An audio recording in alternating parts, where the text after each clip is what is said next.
है धरती रे आदि शक्ति कहाए। अजर अमर है धरती रे आदि शक्ति कहाए। अजर अमर है धरती रे आदि शक्ति कहाए। अजर अमर है धरती रे आदि शक्ति कहाए। धरती के नाना कोई बच है हो भैया, नाना कोई जग है हो भैया धरती पे नाना कोई बच है हो भैया। धरती पे नाना कोई जग है। करे जोरे गोरे गान आदि शक्ति तेरे कटे भाई हो माँ। भैया आदि शक्ति पे कटे भाई हो माँ। हो भैया याद शक्ति तेरे कटे भाई हो माँ।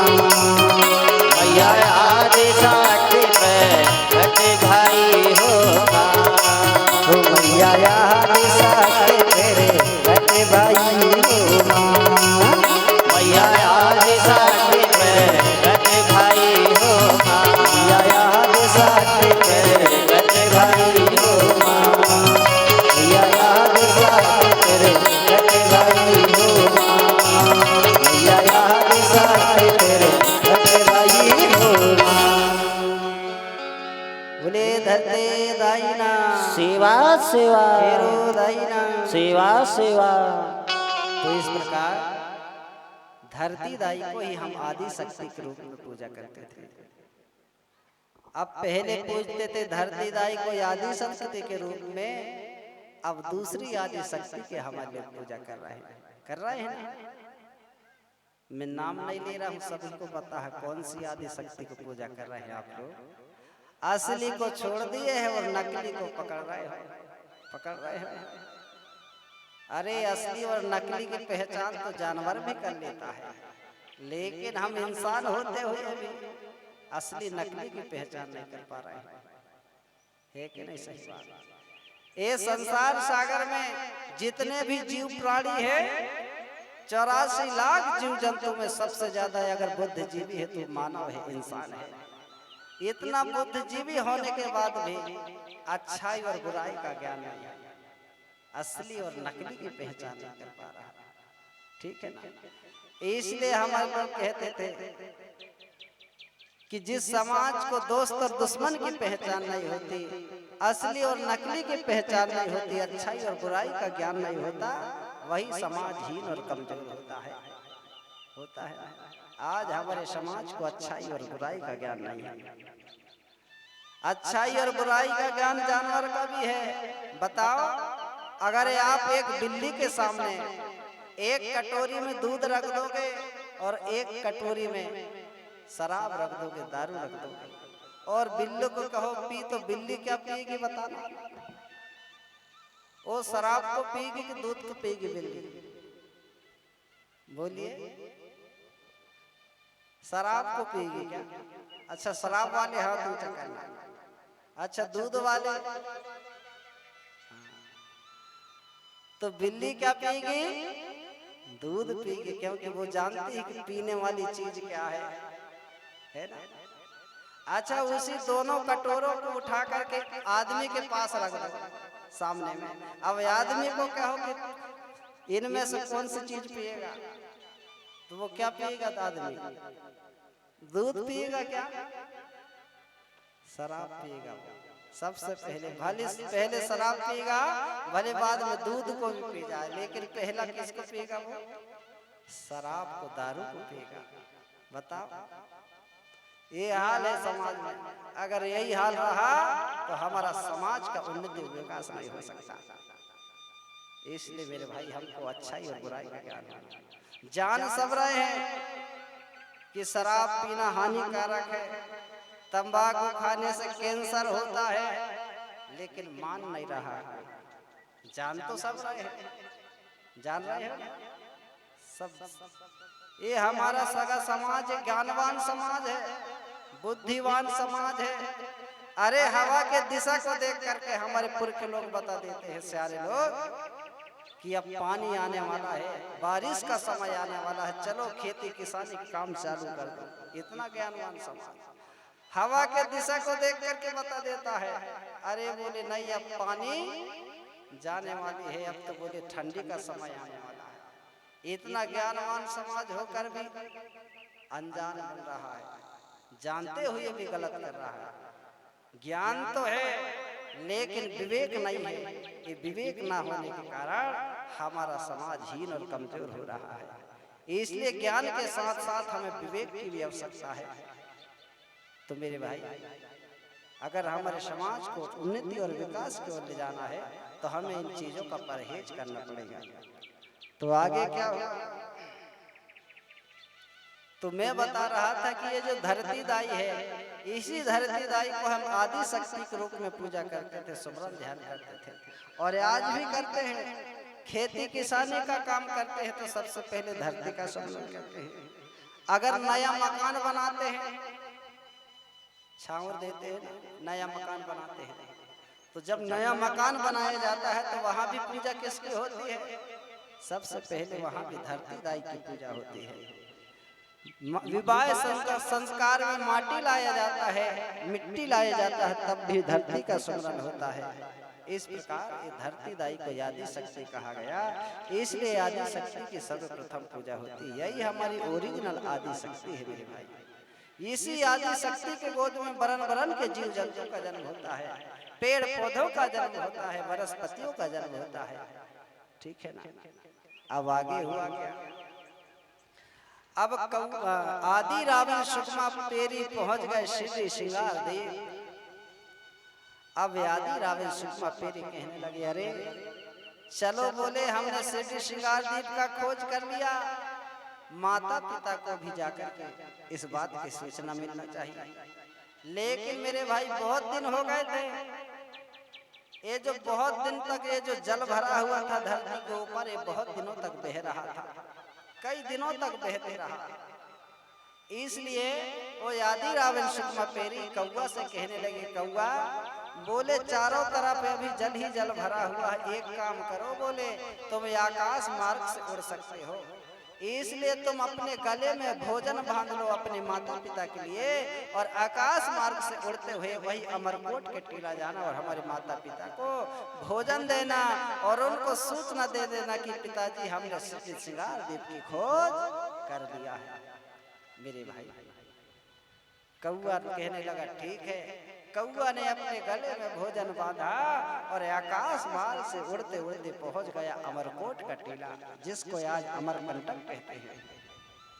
अब जैसे ही वो अमरकोट पहुंचा, जिस पेड़ में वो हमारे ज्येष्ठ दाऊदाई शक्ति माता पिता सल्ला गांगरा रहते थे, वहां पर वो नहीं मिले।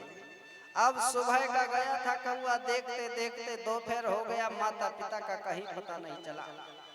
अब कौआ कहने लगा सुबह से दोपहर हो गया, दोपहर से शाम होने जा रहा है, ऐसे में तो बोले मैं फिर वापस लौट करके नहीं जा पाऊंगा। इसलिए जो भोजन उसने लाया था वो भोजन को उसी पेड़ में रख दिया कि जब जो माता पिता अभी नहीं है, कहीं बाहर गए होंगे, जब लौट करके शाम के समय में आएंगे तो भोजन के देख करके खा लेंगे। इसलिए वो भोजन को उसी पेड़ में रख दिया और वापस उड़ते उड़ते मेरे भाई जहाँ आदि रावण सुकमा पेरी थे वहीं चला गया। अब हुआ क्या? कुछ दिनों तक वो कौआ गले में बांध करके भोजन पहुंचा देता था और उसी पेड़ पर रख देता था। इसलिए आज भी देखना, जब पितृ मोक्ष अमावस होता है ना, तब आज भी हमारे कुछ मातृ शक्तियां कौआ को भोजन कराते हैं, देते हैं कि नहीं? कौआ को भोजन पितृ पक्ष में नहीं देते? देते हैं। वो कहते हैं कौआ हमारा पुरखा है। क्या कहते हैं?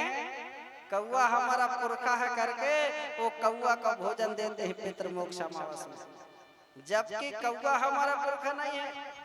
कौआ तो भोजन पहुंचाने वाला माध्यम था, माध्यम था ना, वो अपने गले में बांध करके माता पिता को भोजन पहुंचाता था। लेकिन नहीं जानने के कारण वो कह रहे हैं कि कौआ हमारा पुरखा है। ठीक है ना? कम से कम फिर भी वो भोजन दे दे रहे हैं। ठीक है ना? इससे ये पता चलता है कि कहीं ना कहीं हमारे जो ST SC OBC सगा समाज भाई था, ये कहीं ना कहीं पहले एक ही था। इसलिए ये लोग वो पुरखा शक्ति को मानते हैं, स्मरण करते हैं और कौवा को भोजन देते हैं मेरे भाई। ठीक है ना? अब क्या हुआ, कुछ दिनों के बाद में जब ये धरती में जो जल था पूर्ण रूप से सूख गया, जो पानी जो बह रहा था नदियों के माध्यम से वो समुद्र में मिल गया, ये धरती ऊपर की ओर उठ गया, तो आदि रावण सुकमा पीरी कहने लगे चलो बोले अब हम अमरकंटक का टीला चलेंगे जहाँ पर हमारे दाऊ दाई माता पिता रहते हैं। आदि रावण सुकमा पीरी मेरे भाई वापस उसी टीले पर पहुंचे। जैसे ही वो टीले पर पहुंचे तो देखा कि वहां पर जो जिनके उनके जो माता पिता रहते थे वो वहां पर नहीं है। आदि रावण सुकमा पीरी को बड़ा दुख हुआ कि आज हमें जन्म देने वाले माता पिता हमको दिखाई नहीं दे रहा है, ना जाने कहाँ चले गए। ऐसा कहकर के वो माता आदि रावण सुकमा पीरी और मेरे भाई अपनी आंखों से आंसू बहाते हैं, आंखों से नीर बहाते हैं कि हमको जन्म देने वाले दाऊ दाई आज नहीं दिख रहे हैं। लेकिन जो आदि रावण सुकमा पीरी थे उनके माता पिता के नाम से वहीं पर रोज भोजन छोड़ देते थे, तो वो भोजन को जो सिंगामाली पक्षी दो जोड़ा रहते थे वहां पर, वो पेड़ पर जो भोजन आदि रावण सुकमा पीरी वहां रखते थे वही भोजन को वो सिंगामाली के पक्षी खाते थे। आदि रावण सुकमा पीरी ने देखा रे जिस भोजन को हम यहाँ पर रखते हैं माता पिता के लिए ये पक्षी आकर खा लेते हैं, इसका मतलब क्या है? आदि रावण सुकमा पीरी समझ गए कि बोले हमको जन्म देने वाले दाऊ दाई अब इस संसार में नहीं है, इसलिए वो माता पिता हमारे दाऊ दाई पक्षी का रूप धारण करके यहाँ पर आते हैं और जो भोजन हम यहाँ पर देते हैं उन्हीं भोजन को वो ग्रहण करते हैं। इसका मतलब है बोले ये जो हमारे जो सिंगामाली पक्षी जो हमारे दाऊ दाई के रूप में और यहाँ पर अपना पक्षी का रूप धारण करके आए और हमारे दिए हुए भोजन करते हैं और हमको आशीर्वाद देने आते हैं, ये समझ गए। अब हुआ क्या, कुछ दिनों के बाद में मेरे भाई आदि रावण और सुकमा पीरी जिस स्थान पर सल्ला गांगरा उनके दाऊ दाई रहते थे वहीं पर उन्होंने माता पिता का स्थान बना दिया, सल्ला गांगरा का स्थान बना दिया। उसी को कहते हैं क्या कि आदि रावण सुकमा ने अजी बना दिया स्थान, आज भी है प्रमाण सगा अजी अमरकंटक का धाम। तो आज भी प्रमाण है जिस जगह पर सल्ला गांगरा का उन्होंने स्थान बनाया वो अमरकंटक आज भी है मेरे भाई। अब हुआ क्या, जिस जगह पर माता पिता दाऊ दाई रहते थे, माता पिता रहते थे, उसी जगह पर कुछ दिनों के बाद में जमीन के अंदर से ए धरती दाई के गोद से एक धारा प्रकट हुई, एक नदी प्रकट हुई, एक जल शक्ति प्रकट हुई। ऐसा जल स्रोत प्रकट हुआ कि वो धारा बंद ही नहीं हो रहा था, ऐसी फव्वारे निकल रही थी और झील के तरफ में वो बहने लगे मेरे भाई। उसी नदी को आज हम कहते हैं नर्मदा। क्या कहते हैं? नर्मदा नदी। जिस स्थान पर उन्होंने माता पिता का स्थान बनाया था, सल्ला गांगरा का स्थान बनाया था, इसलिए उसी जगह से जब नदी प्रकट हुई तो उसी नदी को आदि रावण सुकमा पीरी ने कहा कि सल्ला गांगरा की शक्ति से नदी प्रकट हुई है, नदी प्रकट हुई है। माता पिता के शक्ति से ये नदी प्रकट हुई है, नर्मदा के शक्ति से नदी प्रकट हुई है, इसलिए बोले इस नदी को नर्मदा कहना चाहिए। तो आज भी हम लोग उस नदी को नर्मदा शक्ति के रूप में मानते हैं ना। नर्मदा नदी का मतलब वहाँ दाऊ दाई की शक्ति है, माता पिता की शक्ति से ही वो नर्मदा नदी का उद्गम हुआ मेरे भाई। अब कुछ लोग नर्मदा जयंती मना रहे हैं, मनाते हैं, तो नर्मदा का जन्म हुआ है कि नर्मदा प्रकट हुई है? बताओ। नर्मदा का जन्म नहीं हुआ, नर्मदा प्रकट हुई है मेरे भाई। इसलिए नर्मदा जयंती जो मना रहे हैं तो कोई बात नहीं, मैं उनको कुछ नहीं कह रहा हूं, लेकिन नर्मदा का जन्म नहीं हुआ है, नर्मदा प्रकट हुई है। दाऊदाई की शक्ति से वो नर्मदा प्रकट हुई है। इसलिए एक बार नारा लगाएंगे, नर्मदा दाई ना। हाँ, तो जो अमरकोट की पावन धरती से जो धारा निकली उसी को कहा गया नर्मदा, नर्मदा नदी। तो अमरकंटक से पश्चिम दिशा की ओर वो नर्मदा नर्मदा दाई बह रही है, कंचन सी पानी बह रही है, दूध सी धारा लेकर के बह रही है। उसी के अमरकंटक के पास में एक और है, आगे बढ़कर के उसी धारा को कहती है कपिल धारा, जबकि वो कपिल धारा नहीं है, उसको कोया पिलांग धारा कहते हैं, क्योंकि अपने बच्चों को लेकर के बच्चों की धारा को कोया पिलांग धारा कहा गया। उसी कोया पिलांग को बदल करके कपिल धारा कह दिया गया मेरे भाई, ठीक है ना। तो वो जो नर्मदा नदी है, ये नर्मदा नदी की उद्गम आज से जो हुआ तो उसकी उम्र कितना माना जाता है? आज से नर्मदा नदी की जो उम्र है आज से 35 करोड़ वर्ष पूर्व मानी जाती है। और जो हिमालय से जो गंगा निकली है इसकी उम्र कितनी है जानते हैं? बड़े बड़े भूगोलवेत्ता पुरातत्ववेत्ताओं ने सिद्ध करके बताया है कि जो हिमालय है, हिमालय पर्वत की उम्र 8 करोड़ साल है, गंगा की उम्र 8 करोड़ साल है, लेकिन जो नर्मदा की उम्र है 35 करोड़ वर्ष पूर्व की है। और जब से इस धरती दाई में नर्मदा दाई प्रकट हुई है, नर्मदा नदी प्रकट हुई है, तब से लेकर के आज तक कोई तुर्कोया वंशी सगा भाई उसी नर्मदा नदी के किनारे किनारे आज भी कोई तुर्कोया वंशी रहता है। तो आप समझ सकते हैं कि इस देश का जो मूल मालिक है वो कोई तुर्कोया वंशी है, जो सबसे पहले नर्मदा के किनारे रह रहा है और आज भी रह रहा है। क्योंकि जो दूसरी संस्कृति चालू हुई है वो हिमालय पर्वत से चालू होती है, गंगा से चालू होती है, और गंगा जो है बहुत बाद की है, 8 करोड़ साल की है, लेकिन जो 35 करोड़ वर्ष पूर्व की जो है वह हमारी नर्मदा दाई है। तो नर्मदा नदी के किनारे किनारे जहाँ नर्मदा समुद्र में मिली है, तो आज आप देख लेना नर्मदा जहाँ से निकली उसके किनारे किनारे आइट साइड में जो गांव बसे हैं सबसे ज्यादा हमारे ही लोग बसे हैं, ठीक है ना। तो जो नर्मदा दाई है कंचन सी पानी लेकर के, दूध सी धारा लेकर के और अमरकोट से बह रही है मेरे भाई। तो कैसे बह रही है एक लाइन में बता रहा हूँ गीत के माध्यम से, और जिसको नाचने की इच्छा होगी तो नाच लेंगे, नहीं तो कहे कि गुरुजी ने बोले नहीं है इसलिए नहीं नाचे, ऐसा जिसको इच्छा होती होगी तो, क्योंकि लाइव प्रसारण हो रहा है YouTube चैनल के माध्यम से आप देख सकते हैं। आप जब नाचेंगे यहाँ तो पूरा देश देखेगा।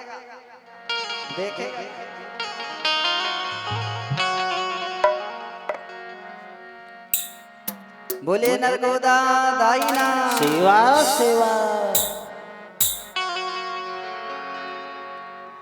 अरे अमरकंटक से निकली नर्मदा, जय हो। अमरकंटक से निकली नर्मदा, अरे मार रही किलकार हो, कल कल छल छल करत के लोग उड़त धार पहाड़,